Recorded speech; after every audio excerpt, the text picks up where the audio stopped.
Which one should you sign up for, an HSA or an FSA? In this video, we're going to compare and discuss the ins and outs of a health savings account versus a flexible spending account. We'll do that through 10 questions and answers, and there will be a bonus tip at the end. Hint right now, if you like paying lower taxes, you should probably watch this video.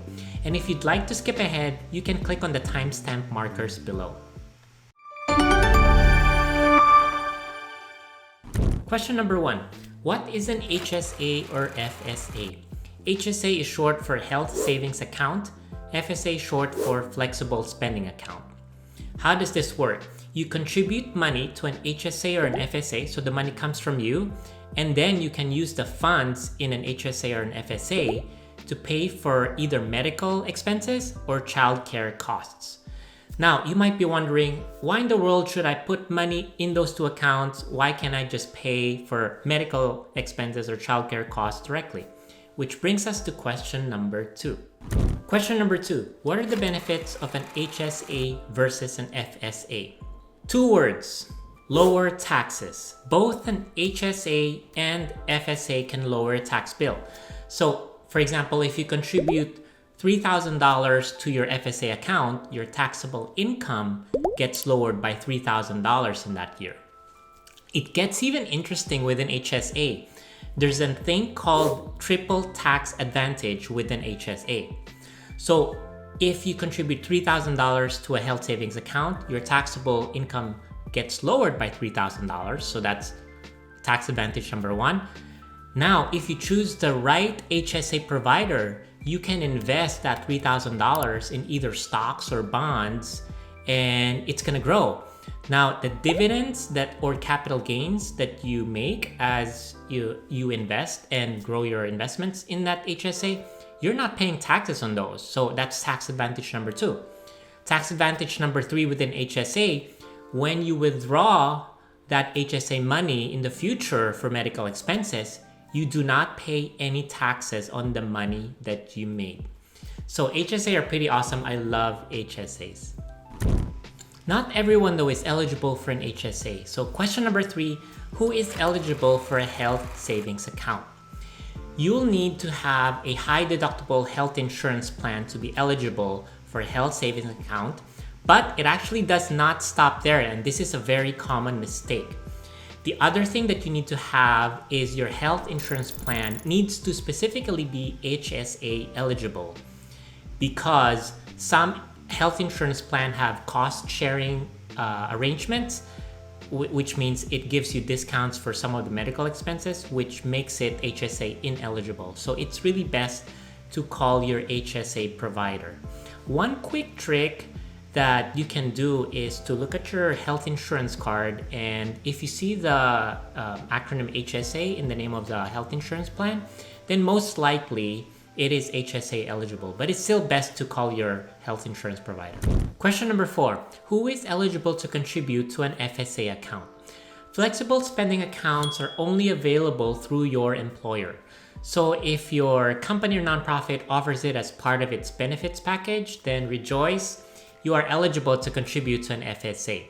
If not, there's really nothing you can do. You should probably talk to your HR or your boss to have a plan to offer it to its employees. But unlike an HSA, FSAs can only be availed through your employer. On the other hand, in contrast, HSAs or health savings account, as long as you're eligible, then you can contribute to an HSA through any provider of your choice. Doesn't have to go through your employer. Assuming that you now have an HSA or an FSA account, question number 5, what are qualified HSA and FSA expenses? So there are 4 types of medical expenses that you can spend your FSA or HSA money on. So the first one is dental. So if you are having your teeth cleaned, or you need to have your wisdom tooth removed, or your dentist said it's time to get another x-ray, and if you need to pay copay or deductibles for any of that, then you can use your FSA or HSA funds for that. The second type of medical expenses that you can use is vision. So Like I'm planning to replace or have a second pair of eyeglasses, so that can be used towards that. Contact lenses, if you're finally ready to get a LASIK surgery, those can be used using the money in your HSA or FSA. Third type is medical expenses. So this covers plenty. Fun fact, PPE such as face masks and hand sanitizers are now eligible for HSA and FSA. It's under new IRS guidelines. And other things like drug prescriptions, feminine hygiene products, guide dogs, insulin, and even things like Tylenol, physical therapy, acupuncture, chiropractic treatments, those are all can be used towards your HSA or FSA money.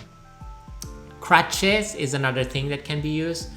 I remember this in particular because I sprained my ankle really bad, and having two crutches, having to walk half a mile to the metro can seem like eternity if you're on crutches. So anyway, those are eligible FSA or HSA expenses. Family planning is another category where you can use towards this. So for example, birth control pills subscribed by your doctor, pregnancy tests, fertility treatments, those are eligible expenses.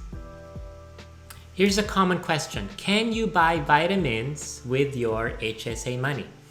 I take vitamin D tablets every day, so I would be interested in this question. But unfortunately, vitamins and nutritional supplements are not qualified HSA expenses or FSA.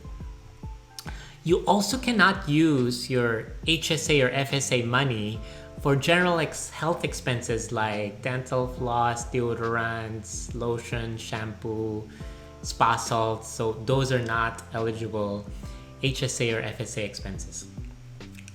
Here's another common question. Can I buy a treadmill with my HSA? Can I buy a Peloton bike with my HSA? Can I use my HSA for gym membership?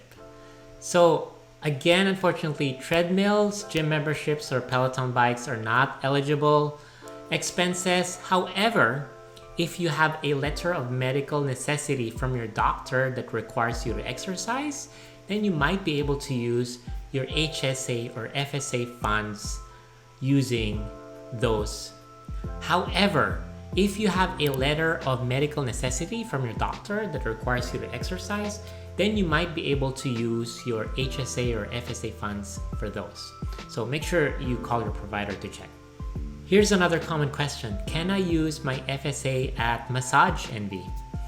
Again, massages are not really eligible expenses, but if you have a prescription from your doctor, then you can actually use your FSA or HSA funds for a massage. Other expenses that are not eligible that would have been awesome if they were electric toothbrush, Apple watches, those are not eligible expenses. If you just like to make sure that something that you want to buy, but you're not sure if it's FSA eligible, for example, then you can just go to fsastore.com, and all of the products there are eligible for an HSA. And if you're finding this video valuable, please do click on the like and subscribe button below.